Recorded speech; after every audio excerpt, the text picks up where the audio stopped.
মুখোশগ্রাম ঘুরতে ঘুরতে এক শিল্পীর দোকানের সামনে এসে দাঁড়িয়ে পড়লাম। তিনি তখন মুখোশের চোখ রং করছেন, মুখোশ আঁকছেন। বেশ খানিকক্ষণ দাঁড়িয়ে দাঁড়িয়ে তার কাজ দেখলাম। তোমাকে কয়েকটা দু চারটে প্রশ্ন করব।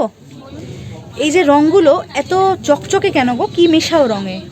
ডিডিএল ফেভিকল থাকে তো, ওই রকমই জিনিসটা থাকে, কিন্তু পাতলা থাকে। কালারটা দিলে আপনার কালারটা ফোটে আর কালারটা উঠবে না। আচ্ছা, ঠিক আছে।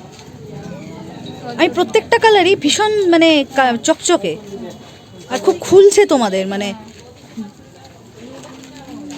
অনেকে গুঁড়ো কালার থাকে, ওইগুলো ডিডিএল মেশাই দিতে হয়। অনেক বোতল থাকে ছোট ছোট সিসির মতন। আচ্ছা আচ্ছা, যেটা ডিডিএল বলছো সেটা কোনটা?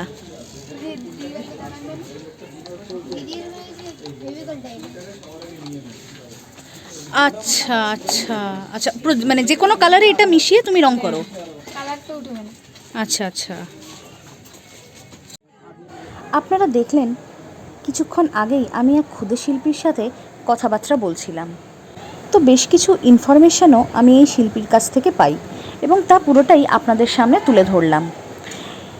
এই চ্যানেলে আপলোড হওয়া ভিডিওগুলি যদি আপনাদের ভালো লেগে থাকে তাহলে অবশ্যই চ্যানেলটিকে সাবস্ক্রাইব করে বেল অপশানটিকে ক্লিক করে দেবেন, যাতে এই চ্যানেলে কোনো ভিডিও আপলোড হলেই তার নোটিফিকেশান আপনাদের কাছে পৌঁছে যায়।